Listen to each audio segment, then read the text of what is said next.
gente! Eu sou a Maria Carolina Moreno, esse é o Portal Qualificação. Hoje a gente vai falar sobre sepse. A entrevista é com o Dr. Rodrigo Contreira do Rio. Rodrigo, super obrigada por aceitar o convite, é um prazer ter você aqui. Eu queria que você se apresentasse, por favor.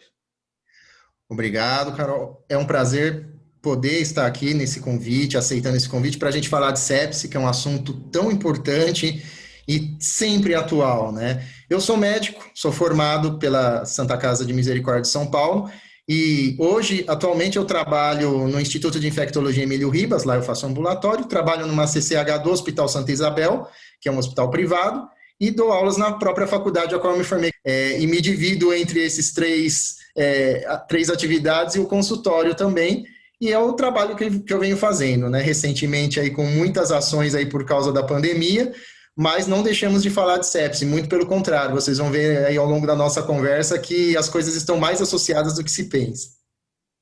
É isso aí, né? Então, Rodrigo, a gente decidiu falar sobre sepse no portal, porque agora, dia 13 de setembro, é o Dia Mundial da Sepse, né? O Dia Mundial de Combate à Sepse. E é de extrema importância, a gente sabe que sepse mata bastante e que a gente aqui no Brasil está longe de ter os melhores resultados para esse tipo de patologia. Para a gente começar e pôr todo mundo na mesma página, explica um pouco o que é sepse e como é que a gente faz esse diagnóstico. Definir sepse é difícil, né? Parece uma coisa simples, mas existem várias definições de sepse, né? Algumas focam na disfunção dos órgãos, os órgãos que não estão funcionando direito, mas de repente a gente tem outras doenças que os órgãos também param de funcionar e não é sepse. Então, algumas focam em infecção, falam de infecção como algo que motiva a sepse, só que nem toda infecção se transforma em sepse ou em choque séptico, que é um agravo da sepse. Então, qual seria uma definição lógica? A sepse, na verdade, ela pode ser definida como uma disfunção dos órgãos motivada por uma infecção e que vai exigir uma conduta imediata, que vai exigir uma conduta que não pode ser retardada. Na verdade, de onde a sepse surge, ela vem justamente de uma resposta inadequada do organismo. E o que é uma resposta inadequada? Ou para menos ou para mais. O que isso quer dizer? Nós temos um sistema de defesa, nosso sistema imunológico. E para menos quando nós estamos com a imunidade muito comprometida, ou para mais quando a gente desencadeia uma resposta, a nossa defesa é muito exagerada. E essas duas coisas acabam fazendo a sepse, acabam criando um quadro que é motivado sempre por uma infecção, né? Não vai existir a sepse sem um agente infeccioso, mas pode ser uma bactéria, um vírus, um outro agente, um fungo, principalmente as bactérias, e causando esse desarranjo, né, vamos dizer assim, essa desordem no sistema imunológico. E por isso que as pessoas morrem muito de sepse, Carol. Na verdade, o que acaba acontecendo é que em determinado momento, o indivíduo ele acaba tendo uma complicação da sepse, que pode ser precoce, por uma falta de cuidado, às vezes, um tardio começo de tratamento, né, demoramos para identificar a sepse, demoramos para iniciar o tratamento, ou às vezes, mesmo com tudo isso feito, frente à gravidade mesmo das doenças e dos agentes infecciosos que fazem a sepse, o indivíduo pode morrer mais tarde de outras complicações. Por exemplo, alguém que ficou internado no hospital por muito tempo e morreu depois, faleceu depois de 20, 30 dias internado, não até pela sepse, pelo motivo da internação, mas por complicações que foram acontecendo depois, né? Então não tem, da mesma forma como a gente sabe que tem um dia da sepse que a gente acaba atuando, né, e sabendo desse dia, todos os dias são dias de sepse, todos os dias são dias para a gente atuar na sepse, e da mesma maneira tá atento na introdução precoce do tratamento. A questão da sepse chave é essa, diagnosticar a sepse logo e começar o tratamento precoce, o mais precoce possível. Legal. E como é que a gente faz o diagnóstico de sepse? Ou como a gente suspeita da sepse? Pois é, esse é o grande problema. Na sepse, o que a gente tem? Uma discrepância muito grande de algumas situações. A sepse ela pode ser causada por diferentes agentes. Também pode ser uma doença, um quadro clínico que tenha diferentes formas de manifestação. Não bastasse, eu posso estar em diferentes hospitais, e esses hospitais podem ter diferentes perfis, até perfis epidemiológicos. Às vezes a gente está num lugar onde a maior incidência de um determinado tipo de doença. E o Brasil, por exemplo, falando do nosso país, o Brasil é muito grande, né? Então a gente vê que tem estudos clássicos aí de mortalidade da sepse. Em 2006 a gente teve estudos no Brasil, o Sepsi Brasil, e depois em 2010 a gente teve estudos do ILAS. Todos eles que são, né, esses órgãos que acabam estudando e se especializando em sepse, sendo referências até internacionais de sepse, tem um ponto em comum: mais de 50% a 60% de mortalidade no choque séptico. Então, a gente tem que definir primeiro o que é infecção, depois o que é sepse, depois o que é choque séptico, né? E no meio disso, a gente ainda tem uma outra palavrinha chatinha que chama SIRS, que é uma sigla que quer dizer Síndrome da Resposta Inflamatória Sistêmica. Então, quando a gente está estudando, né, a sepse, primeiro, uma infecção é um agente causador de um dano que entra no organismo. Se ele manifestar sintomas, a gente tem uma doença, né? E se eu tiver uma resposta inflamatória, eu tenho uma SIRS. Só que a SIRS, ela é uma resposta inflamatória que pode ser causada por alguma outra coisa. Por exemplo, uma transfusão de sangue que deu uma reação, uma inflamação do pâncreas, sem ter necessariamente uma bactéria. Quando eu tenho a SIRS, que é essa resposta inflamatória causada por uma infecção, eu tenho a sepse.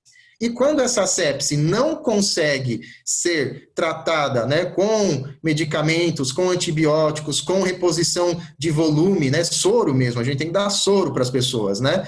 E aí essa sepse não se controla assim, aí eu tenho choque séptico, que é a sepse refratária às medidas iniciais terapêuticas, que é principalmente o volume, que é a administração de líquidos endovenosos pela veia, e o volume e o uso dos antibióticos, a introdução precoce dos antibióticos.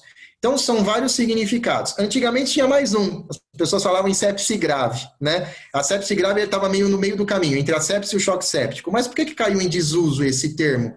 Porque se eu demorar para tratar, toda a sepse vai ser grave e toda a sepse vai evoluir para um choque séptico. Se eu não fizer o tratamento adequado, inevitavelmente eu vou ter um indivíduo com disfunção dos órgãos, com a pressão baixa que não melhora com a administração de soro, e vou evoluir para choque séptico. Muito legal. Eu ia perguntar, né, se toda a sepse evolui para o choque séptico, mas aí você já respondeu. Perfeito. Bom, e aí? A gente... o que você colocou bastante claramente, né? Como é que a gente vai suspeitar da sepse, mas como é que eu sei o momento correto de intervir, né? Você disse que a gente tem uma série de medidas a serem tomadas. Como é que eu identifico esse momento adequado e quais são todas as medidas que eu devo tomar? Perfeito, Carol. Olha, o primeiro passo é a gente entender que qualquer profissional de saúde, seja ele o médico, o enfermeiro, o técnico que está em atendimento, né, o fisioterapeuta que está ali fazendo atendimento, todo profissional de saúde tem que estar gabaritado a identificar um caso potencial de sepse. O diagnóstico precoce é fundamental. Então, se a gente está num atendimento de pronto-socorro, de emergência, que é por onde esses pacientes, na maioria das vezes, vão chegar, mas a gente deve lembrar que às vezes a gente está atendendo numa clínica, num consultório, e chega alguém mal, que não está bem, que nitidamente as pessoas veem que não está bem. O que é ver não estar bem, né? O que na prática isso significa? É a pessoa que tem taquicardia, que o pulso dela está acelerado, que ela está com uma frequência respiratória aumentada, que ela tenha febre, ou às vezes até o que a gente chama de hipotermia, então até o termômetro também marcando baixas temperaturas, na maioria das vezes a febre é mais comum, né? São sinais de agravo, de alerta. Quando a gente vê esse indivíduo dentro de um atendimento, por isso que já existem as triagens nos atendimentos hoje, né? Antigamente, o paciente abria uma ficha de atendimento e ficava esperando o médico, como se o médico fosse a única pessoa capaz de fazer um atendimento precoce e dar andamento a um caso, e muito pelo contrário, isso retardava a conduta da sepse. Então, hoje, os enfermeiros no seu atendimento inicial, na triagem, vendo pressão, pulso, temperatura, são os primeiros, e frequência respiratória, são os primeiros que vão fazer a suspeita do diagnóstico de sepse. E aí, a hora que a gente tem essa suspeita diagnóstica, vem o atendimento médico para pormenorizar, né, para olhar o que esse indivíduo tem, se ele tem alguma infecção localizada. Às vezes a gente consegue olhar e já constatar, é uma infecção de pele, ou vai examinar, é uma pneumonia. qualquer doença dessas podem motivar e provocar a sepse, né? A sepse não é dependente só de uma infecção de urina, ou de uma infecção de pele, ou de uma pneumonia. Nós, hoje, temos sepse causadas até por coisas que são nossas, invasivas. A gente, às vezes, tem um paciente que tem um catéter lá para ele fazer uma hemodiálise e aquele catéter infecta. Ou, às vezes, ele está tomando um medicamento em casa e o catéter infecta. Ou, às vezes, ele é um sondado, né, e tem uma sonda lá vesical de urina e faz uma urosepse, que a gente fala que é uma infecção do trato urinário que evolui para sepse. Então, tudo isso é importante. Olhar a história sempre da pessoa, se ela estiver sozinha ou acompanhada, que possa o acompanhante fornecer essas informações, e rapidamente já triar, olhar se esse paciente é um paciente grave, com sinais de SIRS, de sepse, né, da resposta inflamatória com infecção associada, e já priorizar o atendimento. O que é priorizar o atendimento? Deixar esse doente monitorizado, ele precisa ter monitor, ele precisa estar vendo a frequência cardíaca, respiratória, a temperatura dele, e ele está, se a gente tiver num ambiente, às vezes precário, que não tem um monitor, tem um profissional de saúde que com frequência vá lá e faça essas medidas, essas aferições, e mantê-lo hidratado. A primeira coisa é conseguir um bom acesso venoso nesse paciente. Precisa ser um acesso venoso que a gente chama de central, né, calibroso, na jugular, na subclávia? Não. Pode, inicialmente, se não tem a condição de fazer a passagem desse acesso, acessos venosos periféricos pérvios, que estejam ali podendo receber volume, porque o que nós vamos infundir é volume, né? E o diagnóstico da sepse, quem que está causando a sepse? Não adianta, pessoal, ele vai demorar para aparecer. Ele não vai ser de cara que a gente vai olhar e falar, é a bactéria tal que está causando a sepse, né? A gente tem vivenciado muito isso com a questão do Covid, né? As pessoas chegam no hospital agora com sintomas respiratórios, é lógico que diante do momento da pandemia que nós estamos vivendo, as pessoas vão pensar em Covid, vão isolar, vão iniciar as condutas pensando em Covid, mas não podem esquecer de sepse. Às vezes aquele senhor não tem Covid, aquele senhor tem uma pneumonia, tem uma infecção de urina, aquele paciente tem uma deficiência de imunidade e já está com alguma situação de maior agravo, né? E aí é que vem a brevidade. Independente das condutas que a gente possa fazer pensando em uma causa ou outra, existem condutas que são comuns a todos, que envolvem a hidratação, né, o uso de antibióticos e a coleta precoce de hemoculturas, né? A gente precisa coletar o exame de sangue precocemente, a hemocultura, por quê? De preferência antes de iniciar o antibiótico. Só que não é antes de começar o antibiótico daqui 6 horas. A gente vai começar o antibiótico assim na primeira hora que esse doente chegar. É a chamada hora de ouro, que alguns estudos falam, golden hour do inglês, né? Na verdade, é isso. É a gente iniciar a reposição volêmica com soro, né? Geralmente, para um indivíduo adulto de mais de 70 quilos, é soro mesmo, 3, 4 litros de infusão venosa aberta, muitas vezes, tem que só tomar cuidado, lógico, se a pessoa tem alguma doença cardíaca, alguma coisa, porque de repente ela vai acabar evoluindo, né, para sintomas de descompensação cardíaca, mas a gente tem que lembrar que a sepse, ela exige isso no começo, muito no começo, quando a gente retarda essas medidas, vamos escolher um antibiótico, vamos tirar melhor a história, vamos ver se ele aguenta só com esse pouco de volume, às vezes você perdeu o tempo, né, o timing que a gente fala de tratar, né? Isso é tão importante que tem até uma interface, né, justamente com a questão da qualidade da segurança do paciente. Às vezes a gente está olhando ali, né, nos pilares da qualidade da segurança, e o que a gente vê? Né? Além da identificação, da comunicação adequada, tem alguns pilares que são fundamentais, né?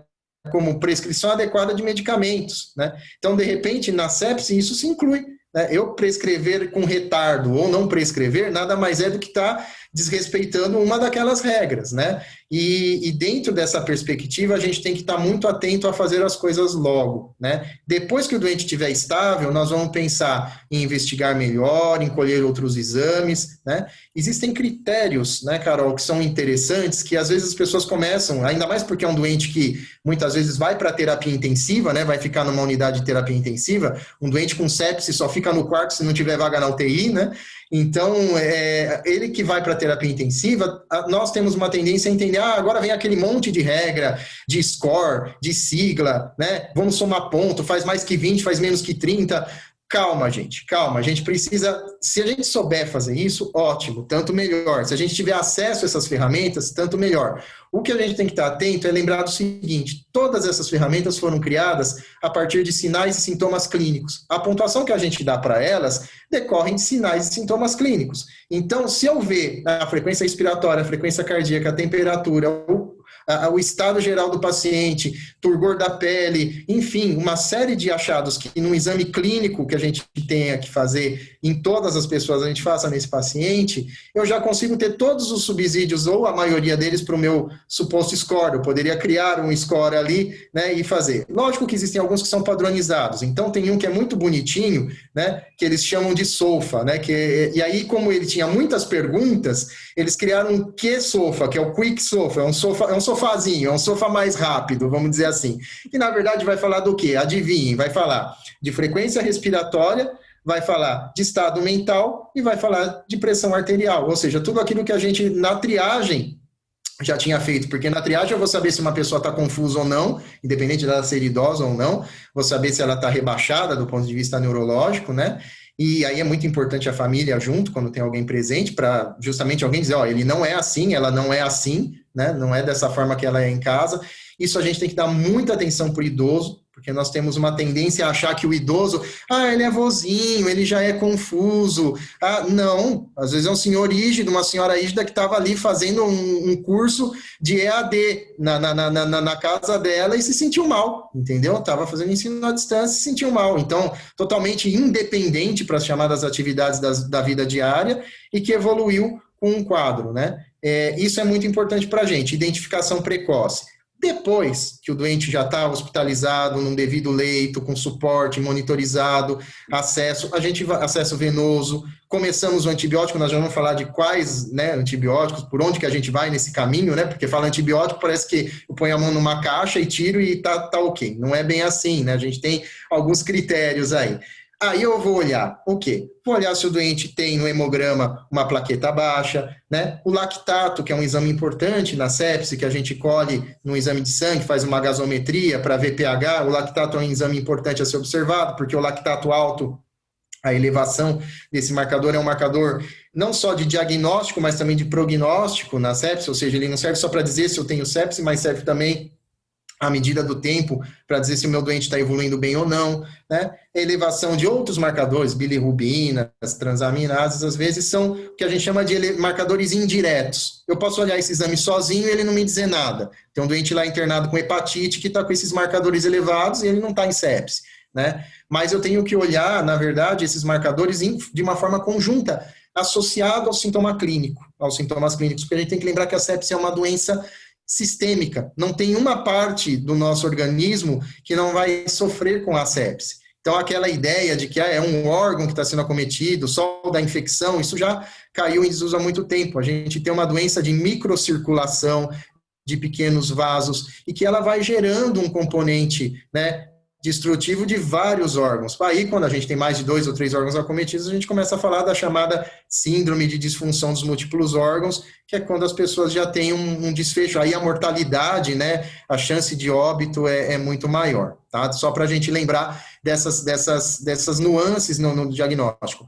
Mas é isso, pessoal. Chegou, viu o paciente triado com suspeita de sepse por esses achados que a gente comentou, priorizar o atendimento, tá? Eu falo muito em priorizar atendimento porque todos nós tivemos pouco ou muito contato com pronto-socorro, com a atividade de pronto-socorro, né? Eu mesmo exerci pronto-socorro mais de uma década na minha vida, e o que eu vejo é que existem fatores de confusão no pronto-socorro muito grandes. Então, na hora que a gente está ali e chega esse doente e não tem ninguém, é uma coisa. Não tem fila de espera. Como a realidade não é essa, vocês estão atendendo num pronto-socorro público, municipal, estadual, de periferia, muitas vezes com poucos recursos, e aí, de repente, tem uma fila imensa de pacientes.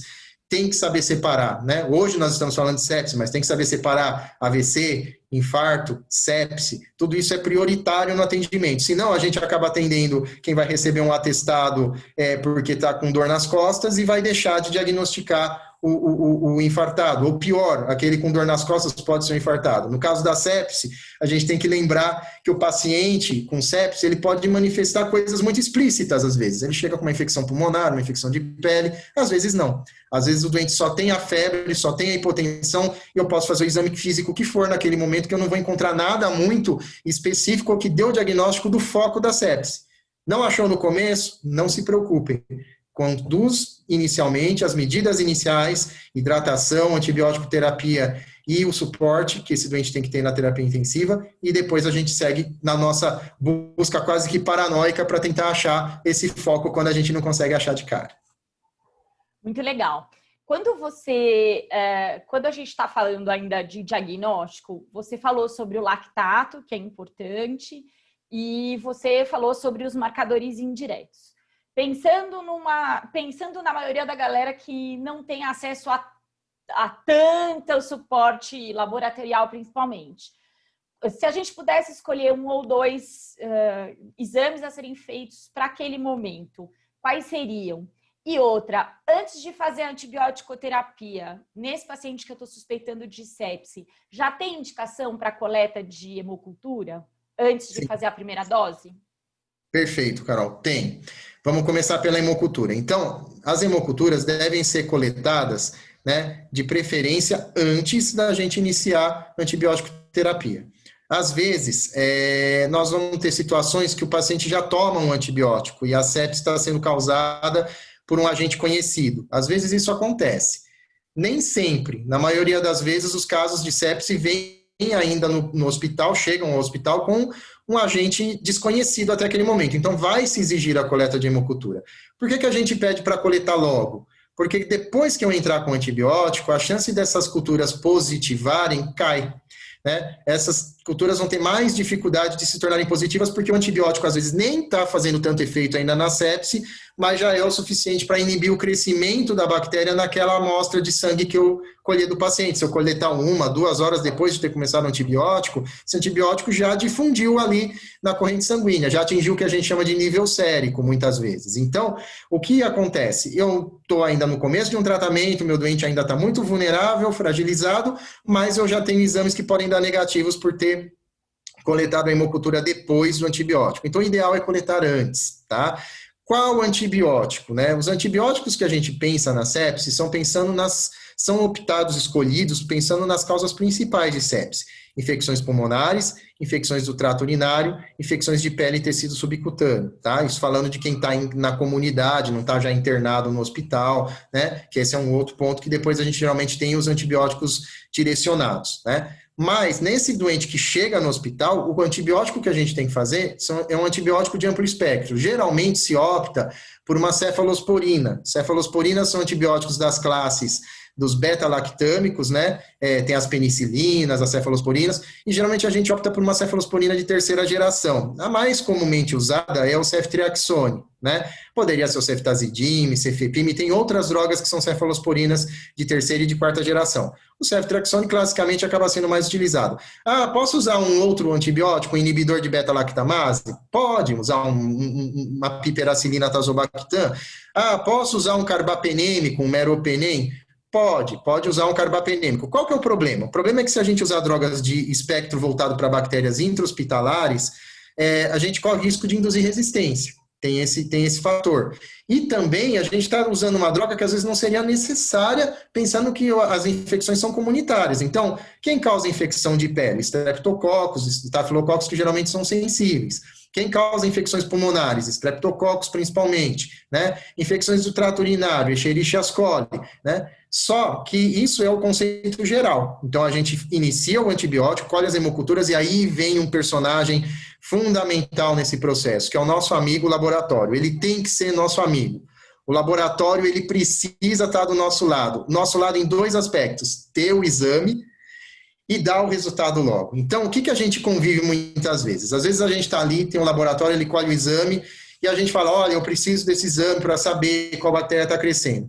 E aí, depois de 5 dias, ele dá um resultado que cresceu uma bactéria. Aí não dá. Aí para a gente vai ser ruim. Porque o que acaba acontecendo? Eu estou fazendo um antibiótico, depois de 5 dias que vem uma bactéria que deu positivo, que não serve aquele antibiótico. Eu estou tratando esse indivíduo erradamente, eu poderia estar tratando ele melhor se eu tivesse esse resultado pronto. Às vezes a gente não tem realmente, tem bactérias que crescem mais devagar. Mas na maioria das vezes essas bactérias que causam sepse são bactérias identificáveis em 24 a 48 horas. Às vezes a gente tem uma parcial, né? Pelo menos uma parcial, a gente precisa ter em 24, 48 horas, até para saber se está crescendo alguma coisa similar ao que a gente estava esperando, né? Exatamente, cara. Porque o que a gente tem que pensar é o seguinte, às vezes o laboratório faz assim, ó, parcial negativo, parcial negativo, parcial negativo, no quinto dia ele solta uma bactéria. Aí você fala, ué, nasceu a bactéria? De onde ela veio? Né? O que aconteceu com essa bactéria que ela não crescia e de repente de um dia para o outro? Então a gente percebe que às vezes são problemas de digitação, problemas de ter um profissional experimentado para entender, opa, esse aqui eu tenho que dar prioridade, né? Não é um exame que eu colhi um cotonete de alguém para ver se estava contaminado, é um exame de alguém que está em sepse entre a vida e a morte. Então, a gente priorizar esses exames, o laboratório dá uma resposta rápida para a gente, fundamental. Ah, não isolei a bactéria ainda, mas olha, estou ligando porque o gram está dando gram positivo. Se eu já sei que está crescendo gram positivo, eu já sei que pode ser streptococo, estafilococo, mas já sei que não são gram negativos. Então, às vezes, a gente está com 15 antibióticos, e tem isso também. Dependendo dos hospitais, às vezes as pessoas acham que mais é melhor. E às vezes o doente chega com quadro de sepse e por via das dúvidas já vamos dar ceftriaxone, meropenem, vancomicina, antifúngico, água benta, diabo verde. E aí o que acaba acontecendo é que o indivíduo acaba sofrendo com efeitos colaterais. E o exame demora do mesmo jeito para sair, porque aí o médico tem a falsa sensação de segurança, não, eu estou fazendo de tudo. Não está fazendo de tudo. Às vezes vai estar fazendo 5 coisas e não vai estar fazendo a sexta e única que precisaria se a gente tivesse um laboratório efetivo entregando o exame.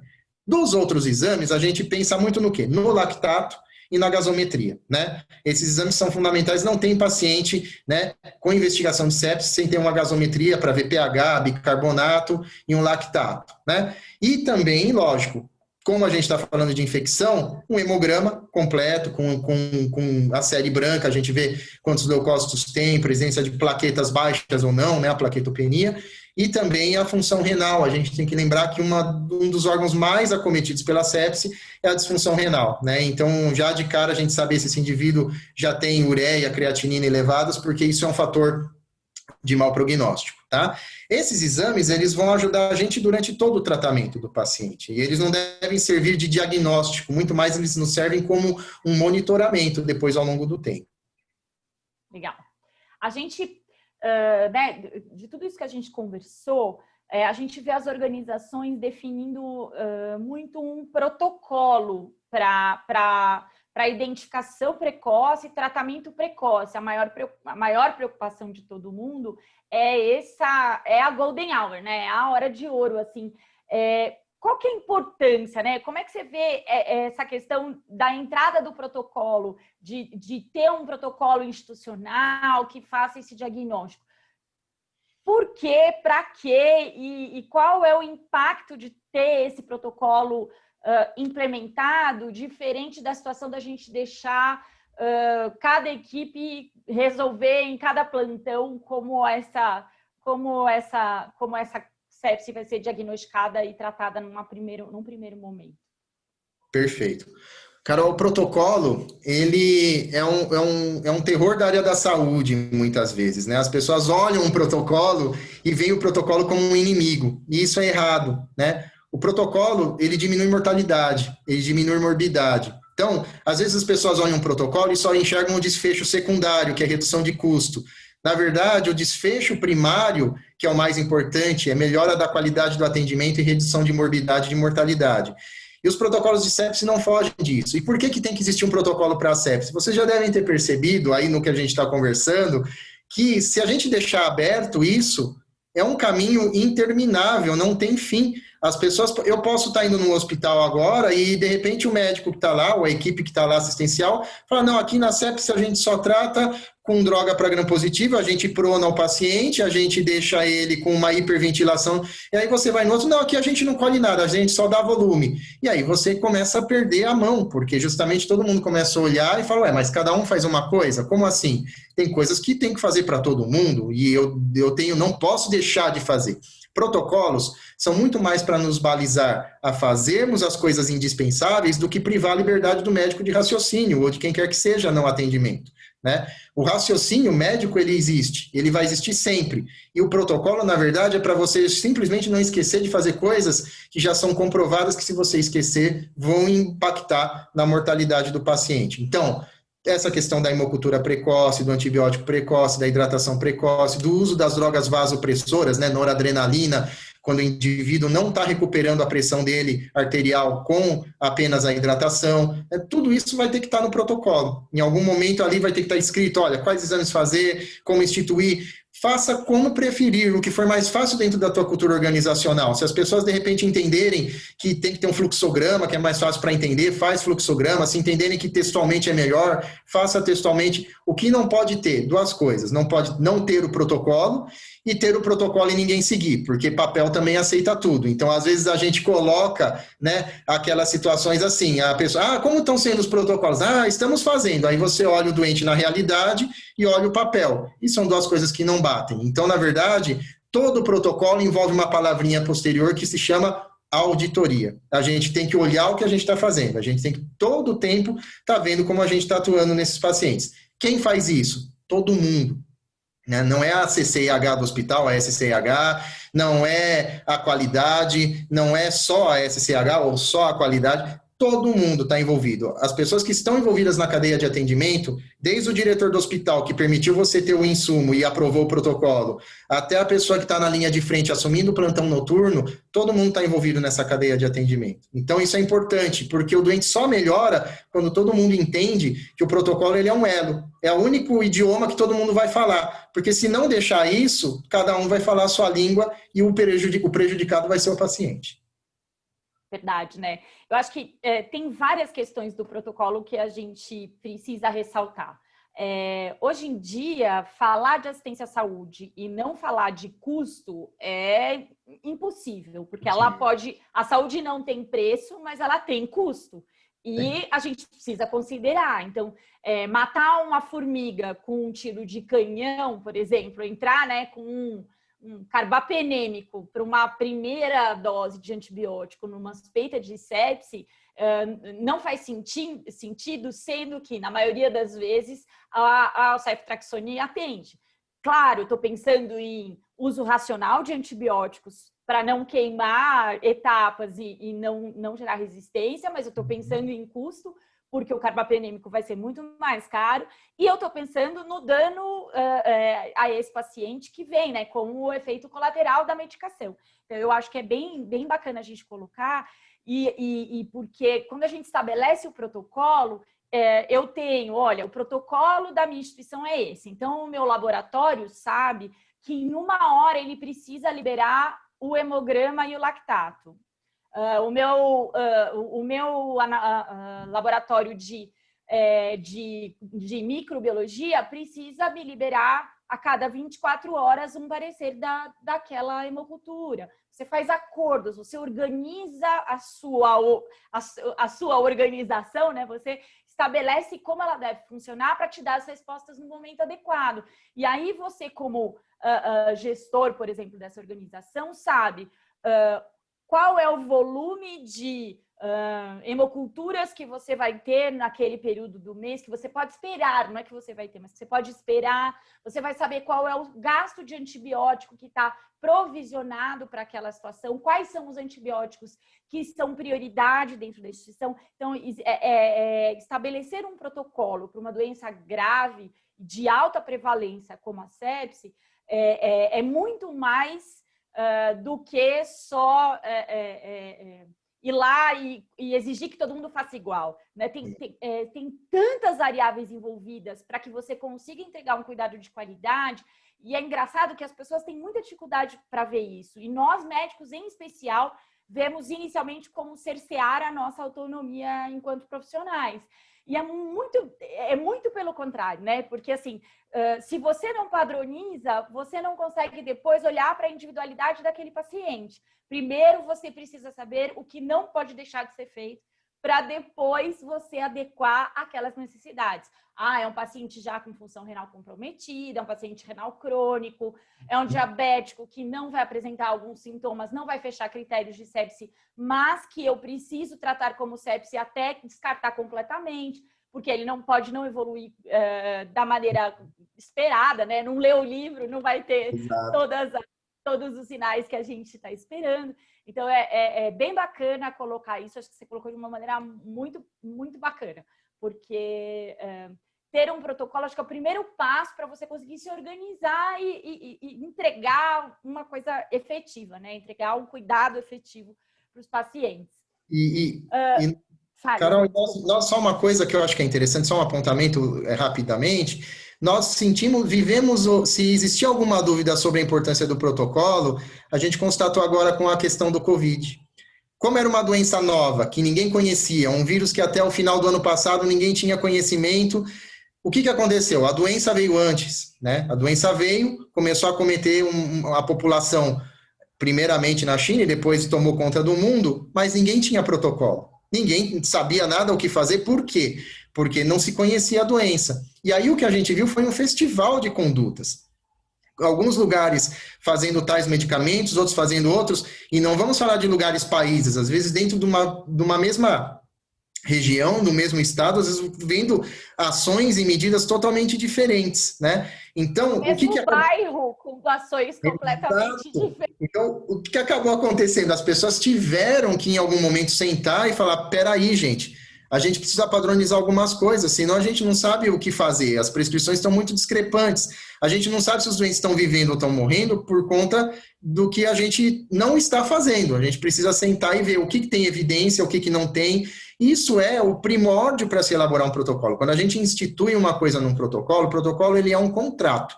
Na verdade, ele está ali justamente para fazer exigir de todos os atores que estão envolvidos nesse documento, a enfermagem, a farmácia, o laboratório, a equipe médica, todo mundo tem um papel a desempenhar ali, todo mundo tem um papel estabelecido nesse documento.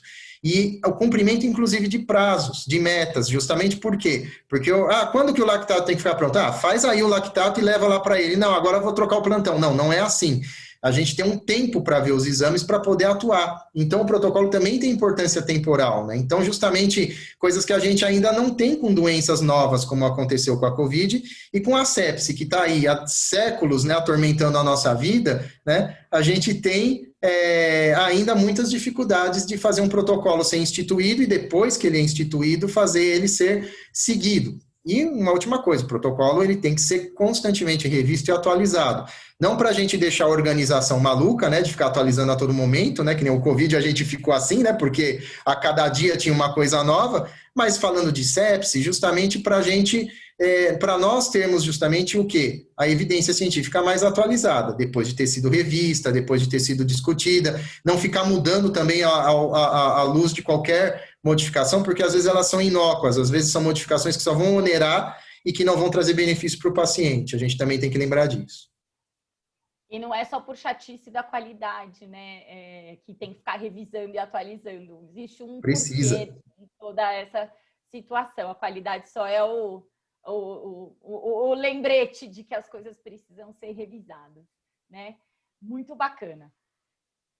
Quando a gente está falando de pacientes que têm condições especiais, né? Então, por exemplo, gestantes, crianças, diabéticos, pacientes com imunodeficiência, muda alguma coisa? É claro que o tratamento de criança deve ser diferente, tem milhões de adequações, não é isso, mas a suspeita diagnóstica e o primeiro atendimento, ele muda de alguma maneira? O essencial não muda, né? A questão de avaliar os sinais vitais, de fazer o diagnóstico, a suspeita de sepse, de você deixar o doente monitorizado, de instituir volume, né? Começar antibiótico terapia precoce e coleta dos exames precoces. Isso não muda. O que acaba mudando? Particularidades relacionadas a esses pacientes. Então, eu tenho uma paciente gestante e a gente tem que entender em que momento da gestação que ela se encontra, né? Ou se é uma puérpera, para a gente pensar em sepse puerperal, ou se é uma um paciente neutropênico, que é um paciente que tenha deficiências já de neutrófilos, e a gente sabe que por conta disso ele está mais predisposto a ter infecções por outros agentes, por gram-negativos, né? Ou se é um paciente que ele está num ciclo de quimioterapia ou fazendo uso de algum imunobiológico, né? Que hoje a gente tem muito isso, pacientes que fazem tratamentos para artrite reumatoide, para lúpus, para doenças inflamatórias do intestino.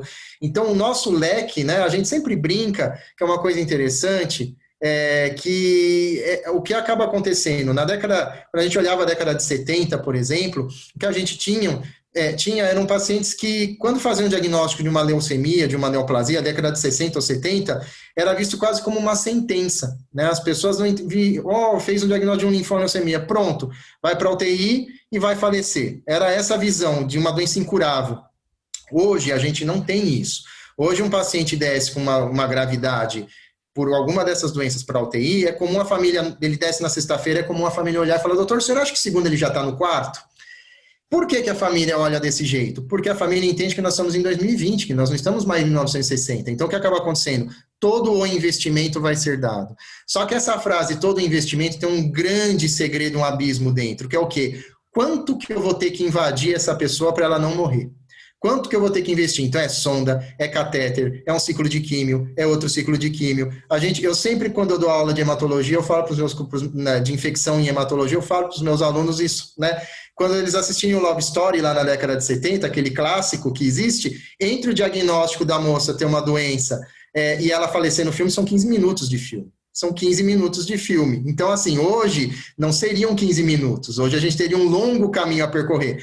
Só que tem um preço. E é o preço de você estar internado com todas essas invasões e os bichinhos vão mudando. Aí eu começo a ter outros gram-negativos, outros gram-positivos, bactérias multiresistentes no hospital, e aí entra o papel da comissão do serviço de controle de infecção hospitalar, porque ele tem que te dizer, olha, aqui no nosso hospital, a gente está com esse ecossistema aqui, a gente tem predomínio de gram-negativo, a gente, na UTI teve um surto de uma bactéria tal mês passado, agora está melhor, agora está pior, isso é importante a gente ter das nossas SCIHs, a gente tem que cobrar deles isso também, tá? Por quê? Porque vai nortear o antibiótico. Às vezes, se eu estou em vigência de um surto e meu doente está na UTI, talvez não seja o ceftriaxone que eu tenha que fazer. Talvez eu tenha que fazer uma droga de maior espectro. E aí não é gasto, aí é tratamento, né? Então, a gente tem que lembrar disso também. Hoje estamos em pandemia, certo? Então, tudo, como você já falou anteriormente, tudo é Covid, né? Tudo é Covid-19. Acho que ainda é muito cedo para a gente tirar uma série de conclusões. Mas a gente não pode deixar de observar o manejo do dia a dia desses pacientes, né? O COVID evolui para a sepse ou não evolui?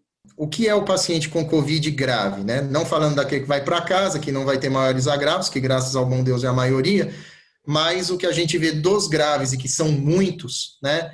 É um doente difícil de sair do hospital. Mais do que isso, difícil de sair da UTI. É um doente que entra em insuficiência respiratória muito precoce, mas demora muito para sair do ventilador e do aparelho de ventilação mecânica. Consequentemente, todo esse período de UTI, com 14, 15, 20 dias de ventilação mecânica, com catéter venoso central para receber droga vasoativa, com sonda vesical de demora para quantificar a diurese de alguém que está em choque, vai fazer com que ele tenha uma predisposição, um risco muito mais aumentado até as chamadas IRAs, que são as infecções relacionadas à assistência à saúde. Então, a gente tem o doente chegando com COVID, mas falecendo de complicações infecciosas, pneumonia associada à ventilação mecânica, infecção no trato urinário relacionada à sonda, infecção de corrente sanguínea relacionada ao catéter, e isso tem feito com que a gente tenha perdido pacientes que têm COVID, eles têm o diagnóstico de COVID confirmado, mas eles falecem também por complicações inerentes às infecções relacionadas à assistência à saúde. Então, esse é um problema que a gente está lidando. Particularmente, o que nós temos visto é um incremento de pneumonias associadas à ventilação mecânica nesses pacientes, pela dificuldade deles saírem da intubação, né? Quando não falecem de outras complicações, de tromboembolismo pulmonar, né? A gente tem visto fenômenos tromboembólicos aí nos pacientes com COVID muito sérios, né? Mas, infelizmente, esse binômio infecção e sepse decorrente de infecção bacteriana em quem tem COVID, ele é muito comum nos pacientes de UTI. O paciente que está na enfermaria, no quarto, que evolui bem, que vai melhorando a cada dia, não. Mas o paciente de UTI, sim, é uma preocupação muito grande que a gente tem, isso tanto em séries de hospitais em grandes centros, quanto em hospitais na periferia, a gente tem visto, né? E aí, lógico, o que vai impactar na mortalidade é a capacidade que esses centros vão estar preparados para fazer o diagnóstico e para manusear, para fazer o manejo desse paciente. Aí que entra tudo que a gente discutiu, a necessidade de você ter um protocolo, a necessidade de você ter as condutas bem estabelecidas, porque tem serviços que realmente fazem milagre com os recursos que tem, né? E tem serviços que jogam dinheiro fora. Então, equacionar isso só por meio mesmo das coisas validadas. A gente estava discutindo entre pessoas, né, gestores de qualidade e tal, que nunca foi tão importante ter os protocolos de segurança rodando de verdade, né? De fato, participando do dia a dia das organizações. Quem já tinha isso fazendo parte do trabalho da equipe, teve um pouquinho menos de dificuldade para lidar com as complicações, porque, na verdade, já era padrão a uma série de ações preventivas e que só acrescentou-se outras tantas, mas não teve que começar do zero em algumas situações, né? Então, isso é bem importante. A gente precisa tirar aí da situação catastrófica alguns bons aprendizados para os próximos anos aí. A gente vem discutindo bastante isso em âmbito de qualidade. Rô, muito obrigada. Gente, eu chamo ele de Rô porque nós somos colegas de turma, amigos de longa data. Não vou contar quantos anos, que é para não entregar mas muitos anos de amizade. Então, é um prazer entrevistar você. Adoro ter mais um militante na gestão da qualidade e segurança do paciente. Eu brinco que nós médicos somos exóticos em relação a esse tema, mas cada dia a gente vem angariando novos colegas aí dentro dessas conquistas que a gente tem feito. Muito obrigada, gente. Dúvidas, podem colocar, mandem aqui pelo YouTube, podem entrar no portal, podem mandar pelo Facebook, Instagram, que eu prometo que eu vou fazer chegar no Rodrigo e a resposta dele eu publico para todo mundo no próximo vídeo. Muito, muito, muito obrigado, Rodrigo, de verdade, foi ótimo.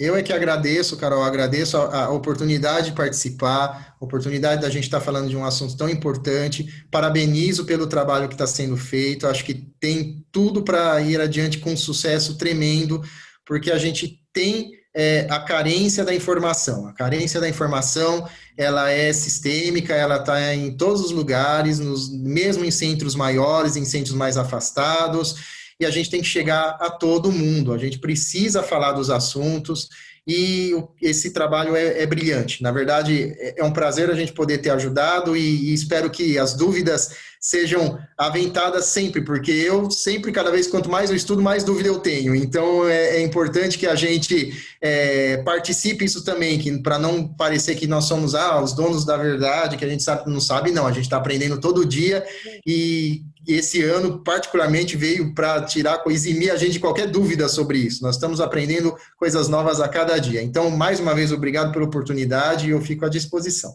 Obrigada, gente. Até o próximo vídeo. Tchau.